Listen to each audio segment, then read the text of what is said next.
नमस्कार, good morning. आप देख रहे हैं बंसल न्यूज। मैं हूं आपके साथ शुभांगी सिंह। बुलेटिन की शुरुआत करते हैं। Democrat Joseph R Biden junior यानी जो बाइडेन अमेरिकी इतिहास के सबसे उम्रदराज राष्ट्रपति बन गए। वे 78 साल के कमला हैरिस 78 साल के हैं। कमला हैरिस ने भी अमेरिका की 49वीं उपराष्ट्रपति के तौर पर शपथ ली। 56 साल की कमला हैरिस ने इसी के साथ इतिहास रच दिया। वे पहली महिला अश्वेत और भारतवंशी उपराष्ट्रपति हैं। जो बाइडेन ने अपनी पहली स्पीच में कहा कि हमने फिर सीखा कि लोकतंत्र कायम है और ये बेशकीमती होने के साथ नाजुक भी है। बाइडेन ने अपनी स्पीच में कहा कि ये लोकतंत्र का दिन है।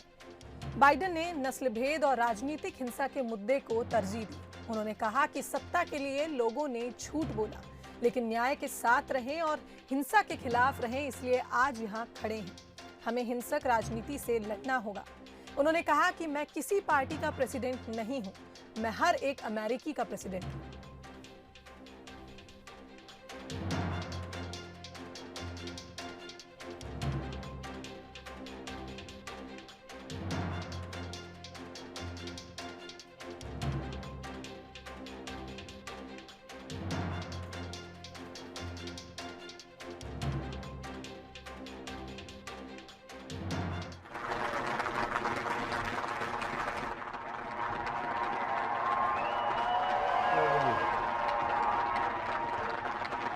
Chief Justice Roberts, Vice President Harris,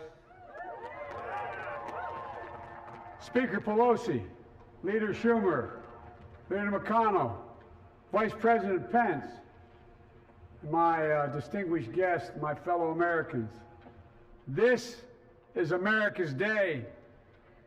This is democracy's day, a day of history and hope, of renewal and resolve.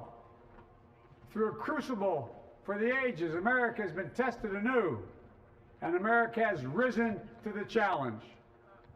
Today, we celebrate the triumph not of a candidate, but of a cause, the cause of democracy.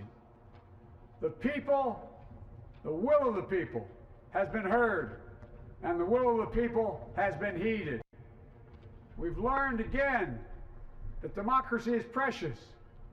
Democracy is fragile. And at this hour, my friends, democracy has prevailed. खबर नरसिंहपुर से है, जहां CM Shivraj Singh Chauhan आज नरसिंहपुर दौरे पर रहेंगे। आपको बता दें, नरसिंहपुर के गोटे गांव सीएम शिवराज सिंह चौहान पहुंचेंगे, जहां नेताजी सुभाष चंद्र बोस की 125वीं जयंती कार्यक्रम में वो शामिल होंगे। कार्यक्रम में नेताजी सुभाष चंद्र बोस की प्रतिमा का वो अनावरण करेंगे। वहीं नेशनल कबड्डी प्रतियोगिता समारोह का भी सीएम शुभारंभ करेंगे।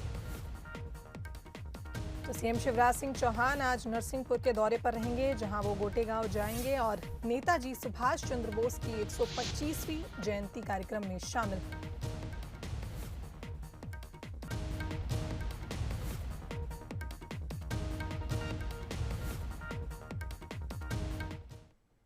कृषि कानूनों के विरोध में करीब 2 महीने के आंदोलन और 9 दौर की बातचीत के बाद अब 10वें दौर की बातचीत में सरकार कुछ झुकती हुई नजर आई। केंद्र ने किसानों के सामने 2 प्रपोजल दिए।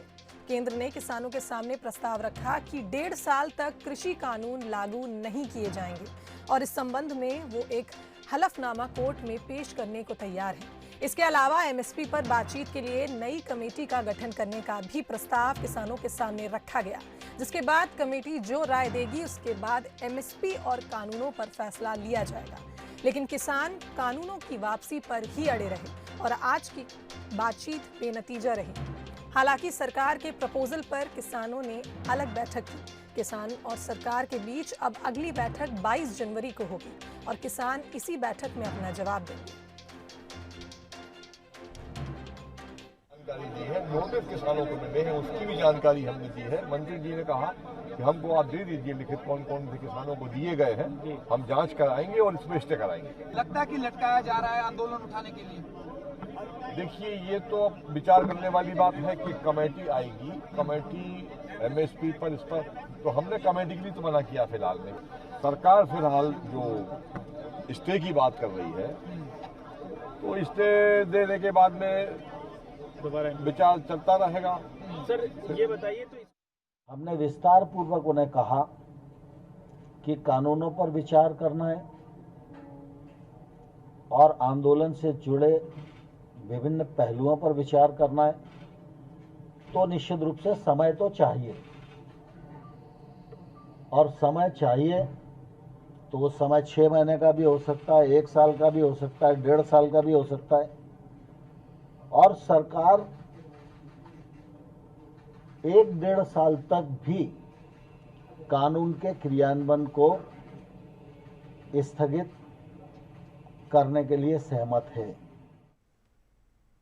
दिल्ली में चल रहे किसान आंदोलन में एमपी कांग्रेस भी शामिल होगी। इस बात का फैसला मुरैना के देवरी में हुई कांग्रेस की खाट पंचायत में लिया गया और इसकी शुरुआत कमलनाथ ने ट्रैक्टर पर सवार होकर की। खाट पंचायत में पीसीसी चीफ कमलनाथ, पूर्व सीएम दिग्विजय सिंह और प्रदेश के बड़े कांग्रेसी नेता शामिल हुए। इस दौरान कमलनाथ ने केंद्र सरकार को घेरते हुए कहा कि कृषि कानून लाकर सरकार समर्थन मूल्य बंद करना चाहती है। कमलनाथ ने आरोप लगाया कि केंद्र सरकार किसान को बंधुआ बनाने के लिए ये कानून लाई है।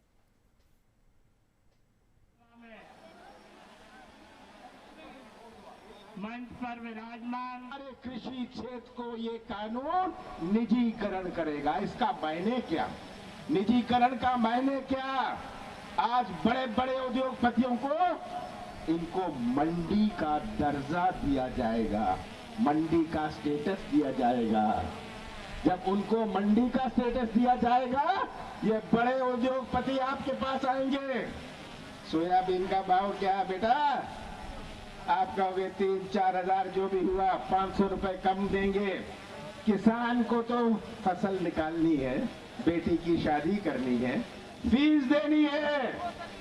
किसान मजबूर होकर उनको बेचेगा, मंडी चौपट हो जाएगी और जो संभावना समर्थन मूल्य की है वो हमेशा के लिए समाप्त हो जाएगी।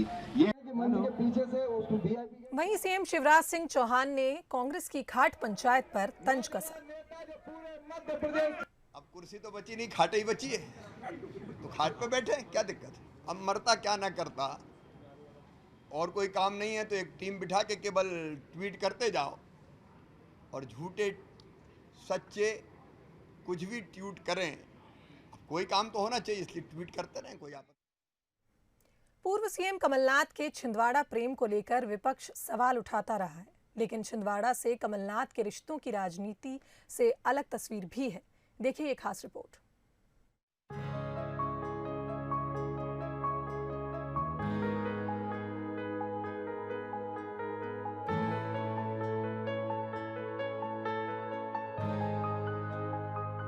पूर्व मुख्यमंत्री कमलनाथ का छिंदवाड़ा के प्रति लगाव और समर्पण किसी से छिपा नहीं है। ये प्रदेश में उन तमाम बड़े नेताओं के लिए एक मिसाल भी है जिनकी पकड़ अपने ही क्षेत्र में ढीली पड़ रही है। कमलनाथ छिंदवाड़ा से 9 बार संसद पहुंचे, साल 2018 में मध्य प्रदेश के मुख्यमंत्री बने और अब विधायक हैं। लेकिन छिंदवाड़ा के लोगों के साथ उनका जुड़ाव कभी कम नहीं हुआ। नाथ और जनता के बीच कभी कोई पद आड़े नहीं आया। आज भी कमलनाथ महीने में 2 से 3 बार छिंदवाड़ा पहुंचते हैं तो उनसे मिलने वालों की कतार लग जाती है। जनता से ये जुड़ाव ही है कि उनकी पत्नी अलकानाथ और बेटे नकुलनाथ भी छिंदवाड़ा से लोकसभा चुनाव जीत चुके हैं। नकुलनाथ मौजूदा समय में प्रदेश के इकलौते कांग्रेस सांसद हैं। उनका छिंदवाड़ा मॉडल देश भर में चर्चित है। कमलनाथ के मीडिया समन्वयक नरेंद्र सलूजा बताते हैं कि जब भी वे छिंदवाड़ा पहुंचते हैं तो उनसे मिलने वालों का तांता लग जाता है। छिंदवाड़ा में कमलनाथ का संपर्क समाज के हर तबके से है। लोग बिना झिझक कमलनाथ के सामने अपनी समस्याएं रखते हैं। कमलनाथ जी आज से छिंदवाड़ा से नहीं जुड़े, 40 वर्षों से उनका छिंदवाड़ा से जुड़ाव है। जिस समय उन्होंने छिंदवाड़ा को अपनाया था उस समय छिंदवाड़ा की स्थिति देखें तो पिछड़ा जिला माना जाता था। सड़कों का अभाव था, पानी का अभाव था, कई योजनाओं का अभाव था। हर दृष्टि से छिंदवाड़ा जिला पिछड़ा हुआ था। कमलनाथ जी का वहाँ से चुनाव लड़ते ही, वहाँ के प्रतिनिधित्व करते ही उन्होंने वहाँ की दशा दिशा बदल दी। वहाँ पे कई योजनाएं ले आए, राष्ट्रीय राजमार्ग ले आए, वहाँ पे कई स्किल सेंटर डाल दिए, कई बड़े बड़े उद्योग व्यापार व्यवसाय वहाँ स्थापित हो गए। मुख्यमंत्री बनने के बाद भी छिंदवाड़ा में उनका कार्यक्रम पहले की तरह ही रहा है। कमलनाथ खुद कहते हैं कि मेरी जनता ही मेरा परिवार और भगवान है। छिंदवाड़ा के लोग जब कहेंगे मैं राजनीति से संन्यास ले लूंगा और आराम करूंगा। ये किसी ने छाप दिया कि कमलनाथ अब आराम करेंगे। हाँ, मैंने कहा था, मैं छिंदवाड़ा में था, वहां मैंने कहा सब संघर्ष का समय फिर से आया और चर्बी ना चढ़ जाए आप पर, सबको संघर्ष करना है। अगर आप लोग आराम करेंगे मैं भी आराम करने को तैयार। नाथ का ही लगाव छिंदवाड़ा से नहीं बल्कि यहाँ की 3 पीढ़ियां कमलनाथ के साथ खड़ी नजर आती हैं। हालांकि विपक्षी दल बीजेपी का कहना है कि छिंदवाड़ा की जनता का कमलनाथ से भरोसा उठ चुका है और आने वाले चुनाव में उनके लिए वोट पाना मुश्किल हो जाएगा। कमलनाथ जी का पूरा मध्य प्रदेश केवल छिंदवाड़ा है। पहले भी और चुनाव जीतने के बाद जब वे मुख्यमंत्री थे तब भी उनका विकास केवल मैं अपने क्षेत्र में कुछ कर सकूं, बस केवल उतना ही रहता था, इसके बाहर नहीं, और वो भी ठीक से कर नहीं पाए। तो उस परिवार का नज़रिया केवल मैं अपने घर में ही ठीक ठाक रहूं, इस नज़रिए से है। छिंदवाड़ा के बारे में कमलनाथ को लेकर एक बात और मशहूर है। जब वे दिल्ली में केंद्रीय मंत्री थे तब उनसे मिलने वालों की 2 लाइन लगा करती थी, एक छिंदवाड़ा के लोगों की और दूसरी कांग्रेस नेताओं और बाकी नेताओं की। कहा जाता है कि कमलनाथ पहले छिंदवाड़ा के लोगों से मिलते थे और बाद में दूसरे लोगों से। छिंदवाड़ा में युवाओं के लिए आईटी कंपनियां लाना हो या फिर टोयोटा जैसे भारी वाहन बनाने का कारखाना हो या फिर अलग अलग क्षेत्रों में युवाओं को स्किल का गुर सिखाने वाली कंपनियां हो, ये कमलनाथ की कोशिशों का ही नतीजा है। इसलिए कहा जाता है कि कमलनाथ और छिंदवाड़ा एक दूसरे के पूरक हैं। बासु चोरे, बंसल न्यूज, भोपाल।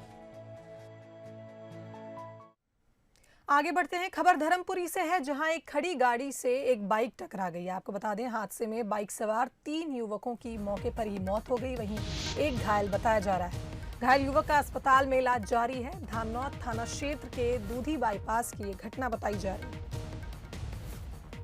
तो एक खड़ी गाड़ी से एक बाइक टकरा गई, बाइक सवार 3 युवकों की मौत हो गई, वहीं एक घायल बताया जा रहा है जिसका अस्पताल में इलाज जारी है। धामनौद थाना क्षेत्र के दूधी बाईपास की ये घटना बताई जा रही है।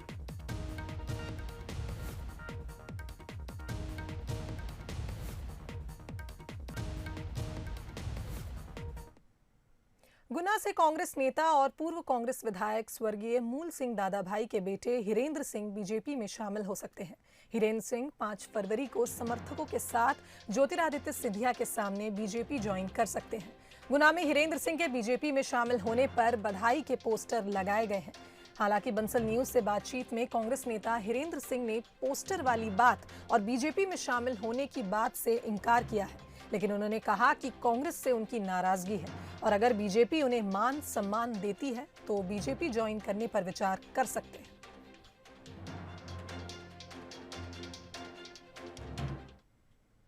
कांग्रेस से मेरी 100% नाराजगी है। हाँ। कांग्रेस से मैं संतुष्ट नहीं हूँ जी, लेकिन मैं बीजेपी में भी जाने का मेरा कोई मन नहीं है जी।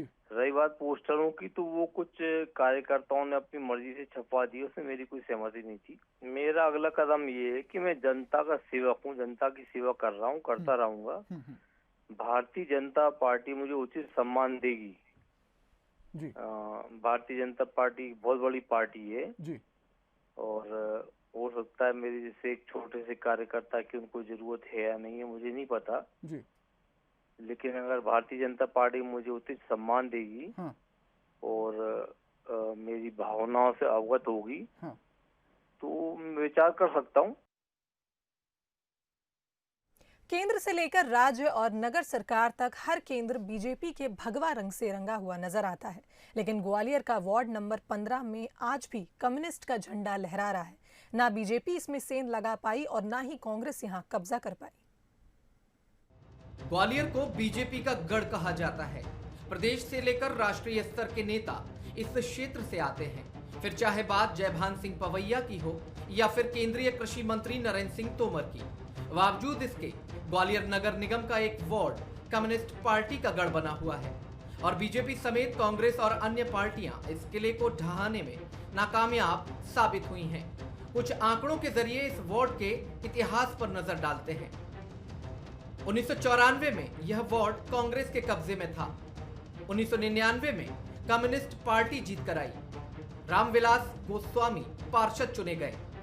2010 तक लगातार कम्युनिस्ट पार्टी का कब्जा रहा। 2010 के चुनाव में कांग्रेस की वापसी। कांग्रेस के देवेंद्र राठौर पार्षद चुने गए। 2010 के चुनाव में बीजेपी की जमानत जब्त हुई।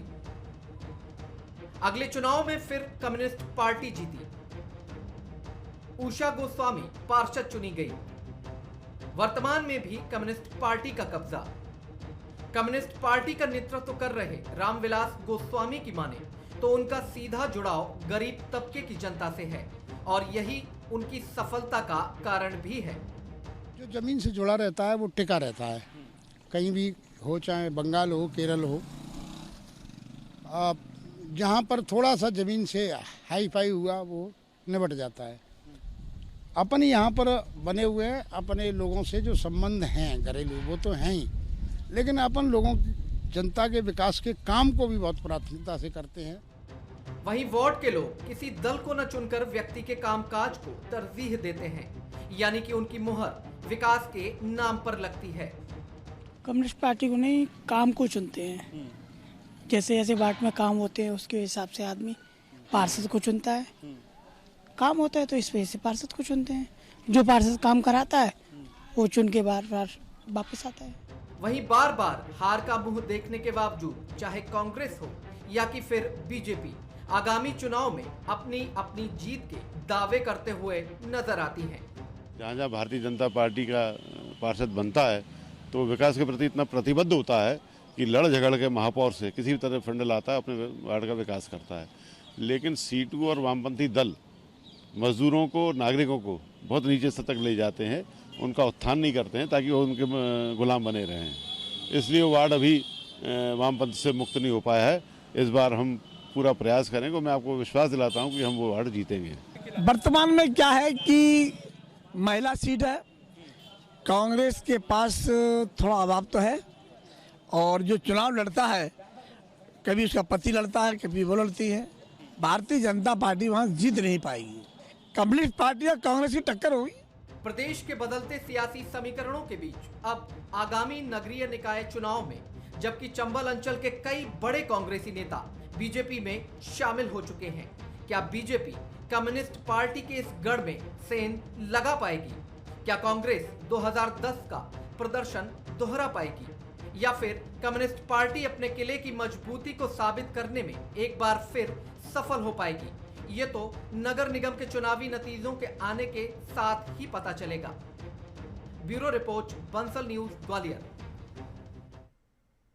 हरदा पहुंचे कृषि मंत्री कमल पटेल ने गुरु गोविंद सिंह की जयंती पर गुरुद्वारा पहुंचकर मत्था टेका। उन्होंने 400 साल पहले गुरु गोविंद सिंह के हस्तलिखित सनद व्यास के दर्शन किए। उन्होंने कहा कि गोविंद सिंह के हरदा आने पर गोकुल प्रसाद व्यास के परिवार ने उनकी सेवा की थी। इस दौरान उन्होंने भेंट स्वरूप अपने हाथ से लिखी सनद व्यास भेंट की, जो आज भी सहज के रखी हुई है। इस दौरान कमल पटेल ने भव्य गुरुद्वारा बनाने का आश्वासन दिया।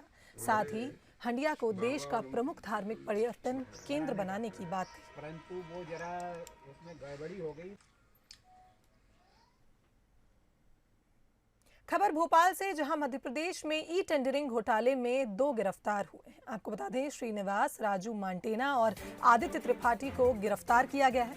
सरकारी ई टेंडर में छेड़छाड़ कर करोड़ों के टेंडर को इन दोनों आरोपियों ने हासिल किया था, जिसके चलते इनकी गिरफ्तारी हुई है। कुछ बड़े अफसरों पर भी ईडी की गाज गिरी है। तो मध्य प्रदेश में ई टेंडरिंग घोटाले में 2 गिरफ्तारियां हुई हैं। श्रीनिवास राजू मांटेना और आदित्य त्रिपाठी गिरफ्तार हुए हैं। सरकारी ई टेंडर में छेड़छाड़ कर करोड़ों के टेंडर को दोनों ने हासिल किया था, जिसके चलते दोनों को गिरफ्तार कर लिया गया है। वहीं कुछ बड़े अफसरों पर भी ईडी की गाज गिर सकती है।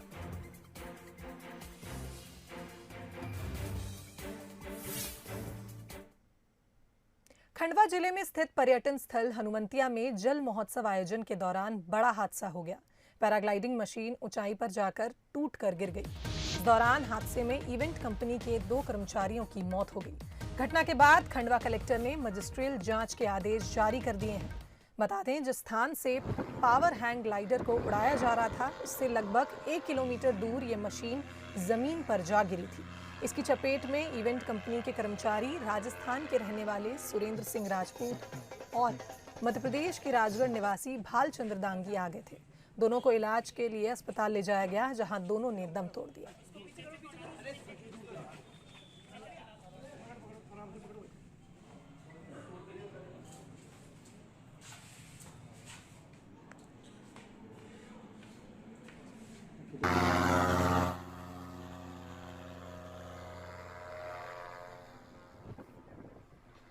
इधर हादसे पर सीएम शिवराज सिंह चौहान ने दुख जताया। सीएम ने ट्वीट कर अपनी संवेदनाएं व्यक्त की।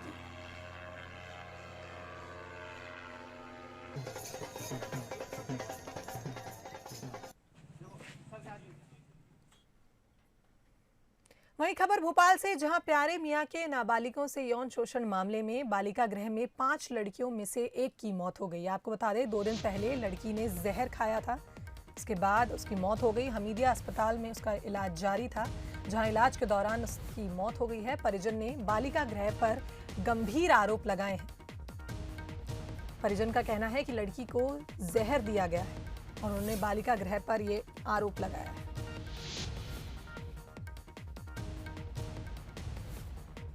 हमीदिया में एडमिट करवाया। हाँ, उक्त मामलों की जो पीड़िता थी वो बाल संरक्षण गृह में थी और संदिग्ध परिस्थितियों में उसको यहाँ हमीदिया में एडमिट करवाया गया था, जिसमें दौरान उपचार आज डॉक्टरों के द्वारा मृत घोषित किया गया है।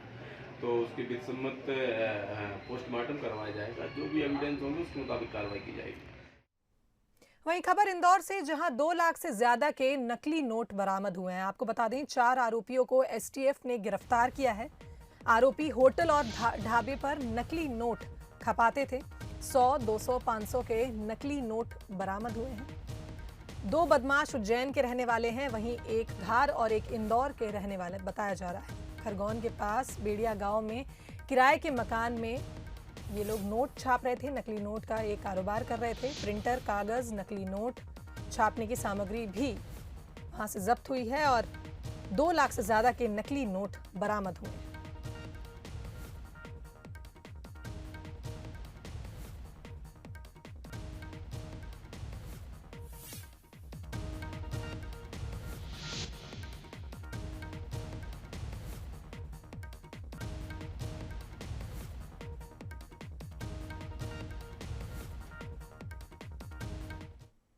वहीं खबर भोपाल से, जहां स्वच्छता सर्वेक्षण में नंबर 1 बनने की दौड़ में भोपाल आ गया। आपको बता दें, स्वच्छता सिटीजन फीडबैक में भोपाल नंबर 1 बना है।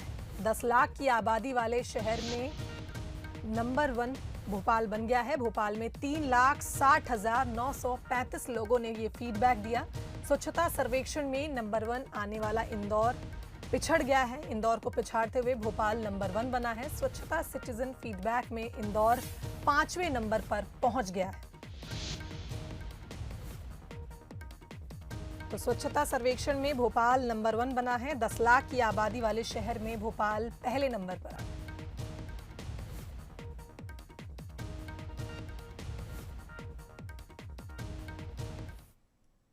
खबर मंदसौर से, जहां 10 फीट के लंबे मगरमच्छ ने इलाके में दहशत फैलाई हुई है। आपको बता दें, शिवना नदी से निकलकर मगरमच्छ खेत में घुस आया। वहीं मगरमच्छ का रेस्क्यू कर लिया गया। वन विभाग की टीम मौके पर पहुंची और मगरमच्छ का रेस्क्यू कर उसे चंबल नदी में छोड़ दिया गया।